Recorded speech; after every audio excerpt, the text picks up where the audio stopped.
This channel does not promote any violent, harmful, or illegal activities. All content provided by this channel is meant for an educational purpose only. ভাবা যায় নিজেরাই সাংবাদিক সম্মেলন করে বলে দিচ্ছেন কতজন সন্ত্রাসবাদীকে তারা মুক্তি দিয়েছেন এবং তাদের মধ্যে তাদের ভাষাতে যারা শীর্ষ সন্ত্রাসবাদী তারাও মুক্তি পেয়েছেন। অসাধারণ।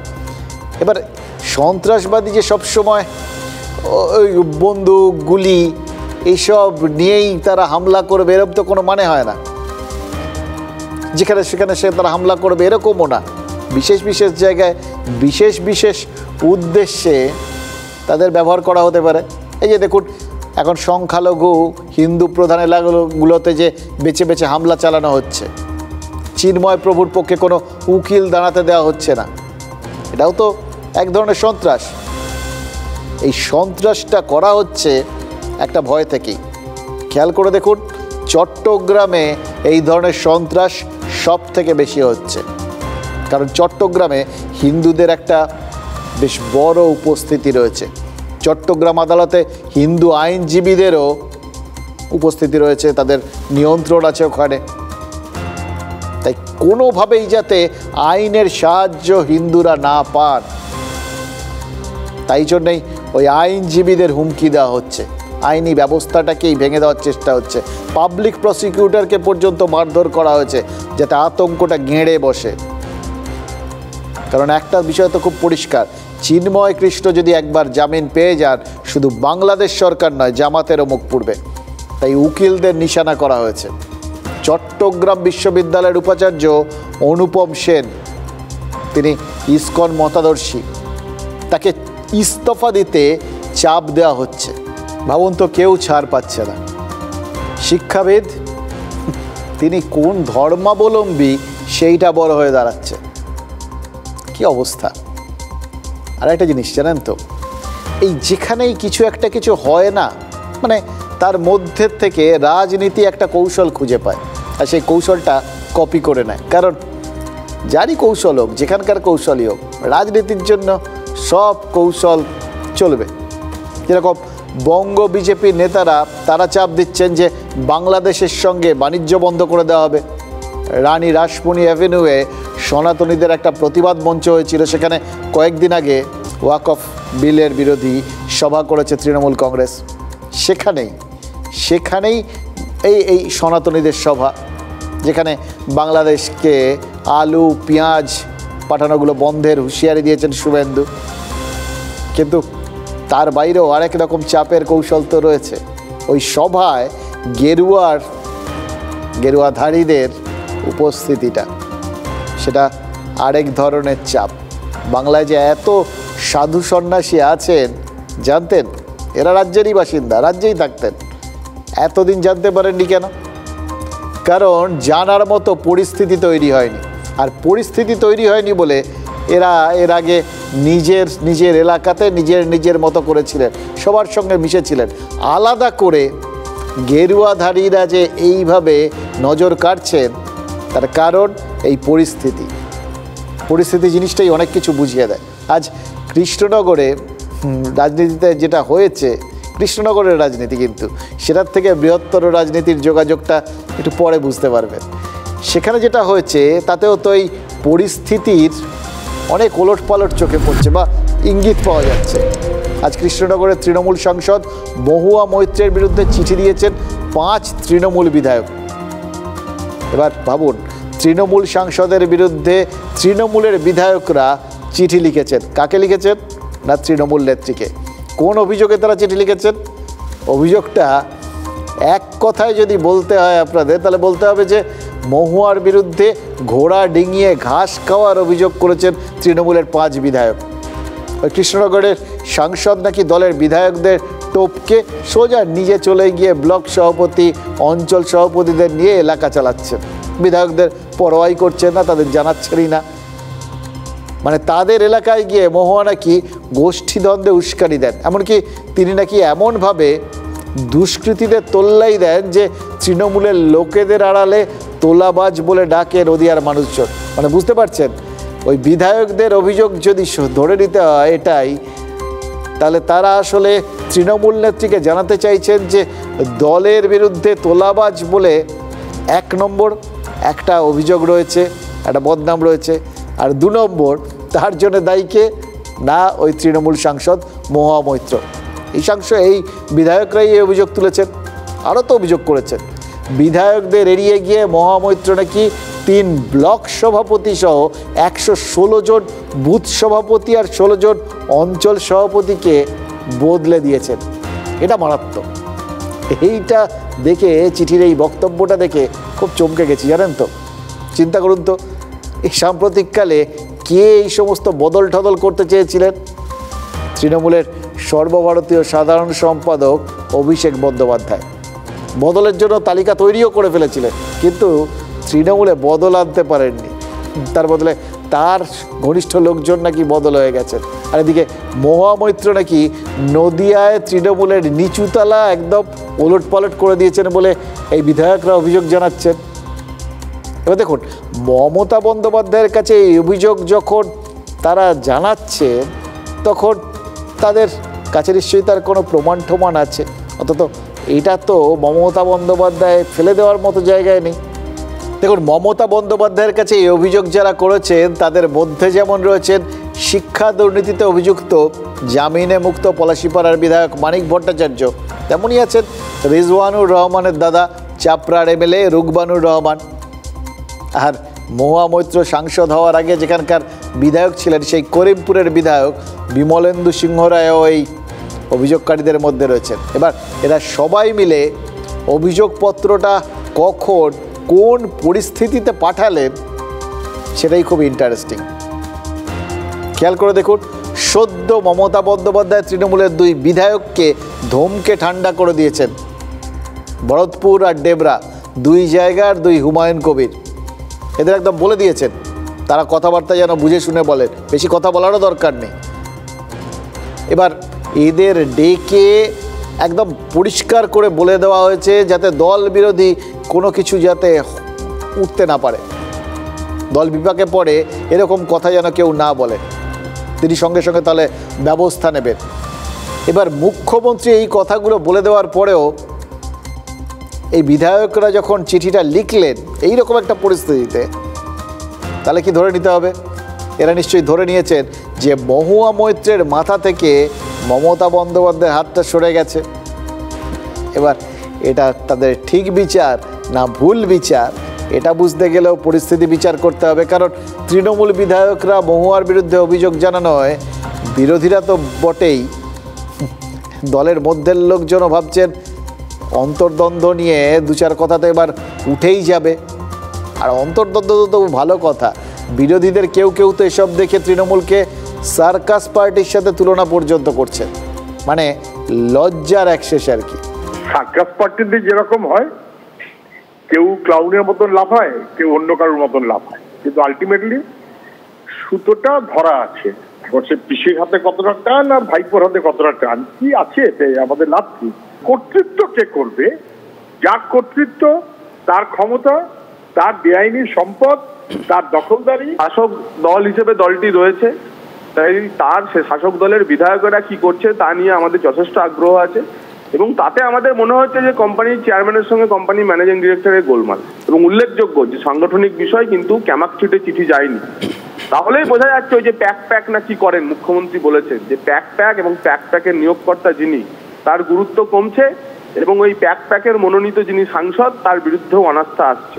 দেখুন তো পরিস্থিতি কীরকম হলে রাজনীতিতে যারা সংখ্যার বিচারে, মানে আসন সংখ্যা আর কি, এই মুহূর্তে শূন্য বলে তৃণমূল সারাক্ষণ কটাক্ষ করে, তারাই এখন পাল্টা কটাক্ষ করার সুযোগ পেয়ে যাচ্ছে। সবার প্রতি সব রকম সম্মান আর শ্রদ্ধা রেখেই বলছি, জানেন তো, এই মহুয়া মৈত্রের বিরুদ্ধে তৃণমূল বিধায়কদের অভিযোগটা ঠিক কিসের ইঙ্গিত? মানে এই প্রশ্নটা তো আছে, আর সেই প্রশ্নের উত্তর খুঁজতে গিয়ে সুজন চক্রবর্তী বা জগন্নাথ চট্টোপাধ্যায়রা কি পরিস্থিতিটা বুঝতে একটু ভুল করে ফেলছেন? তারা কি এটাকে অতিরিক্ত সরলীকরণ করে ফেলছেন? এবার সরলীকরণ মানে কি?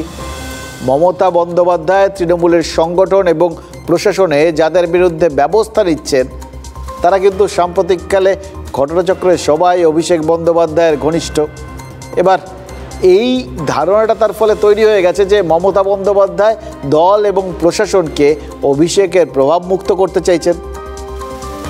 এবার এই সরল ব্যাখ্যাতেই কি মহুয়া মৈত্রের বিরুদ্ধে চিঠি লেখার বিষয়টাকে দেখতে চাইছেন সুজন চক্রবর্তী বা জগন্নাথ চট্টোপাধ্যায়রা?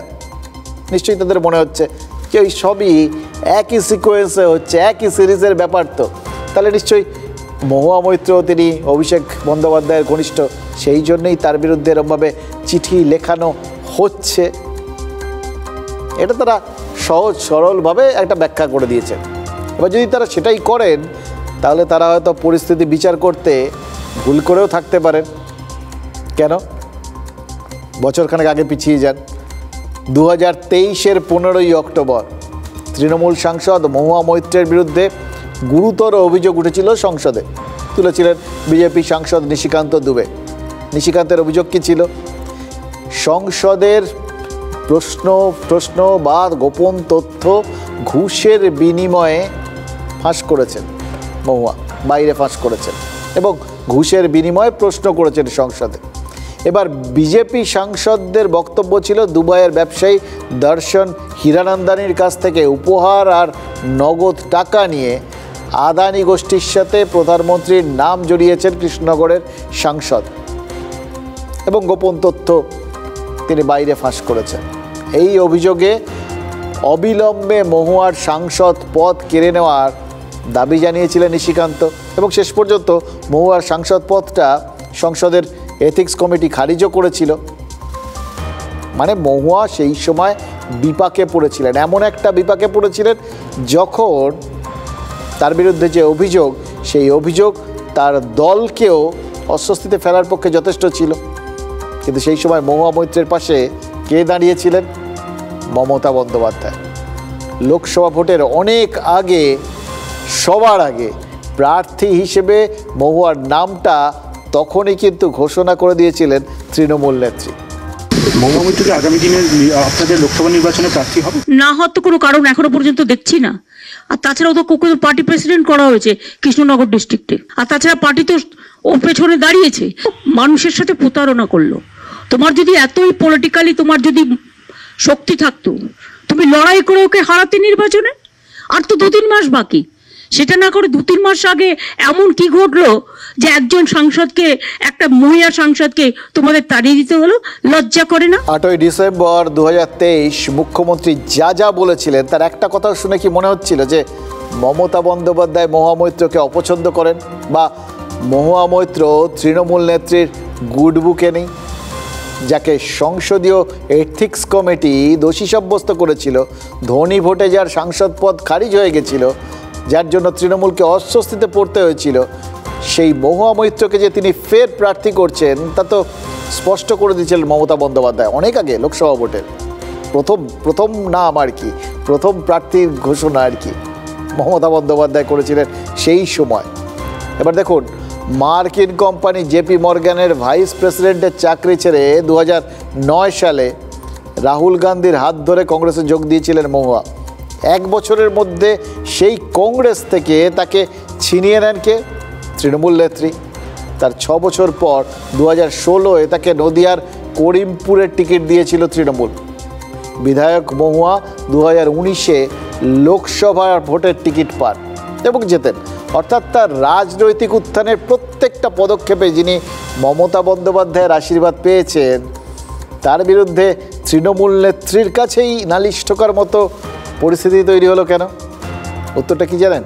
এই প্রথম নয়, এর আগে দুবার মহুয়ার বিরুদ্ধে মমতা বন্দ্যোপাধ্যায়ের কাছে অভিযোগ জমা পড়েছিল। প্রথমবার মহুয়ার বিরুদ্ধে কর্পোরেট কায়দায় দল চালানোর অভিযোগ করেছিলেন কল্লোল খাঁ, আর দ্বিতীয়বার মহুয়ার বিরুদ্ধে তার বিধানসভার এলাকায় নাক গলানোর অভিযোগ করেছিলেন বিমলেন্দু সিংহ রায়। মহুয়া কর্পোরেট কায়দায় দল চালান, অর্থাৎ দলের সাংগঠনিক কাঠামোকে মেনে চলেন না। এই অভিযোগ ফের একবার কেন তোলা হলো? মমতা বন্দ্যোপাধ্যায় এই সম্প্রতি যেটা ঘোষণা করেছেন তৃণমূল আর কর্পোরেট কায়দায় চলবে না, এটা বলে দেওয়ার ফলেই কি কারোর মনে হলো এইটাই ঠিক সময়, ঠিক পরিস্থিতি এই অভিযোগটা তোলার জন্য?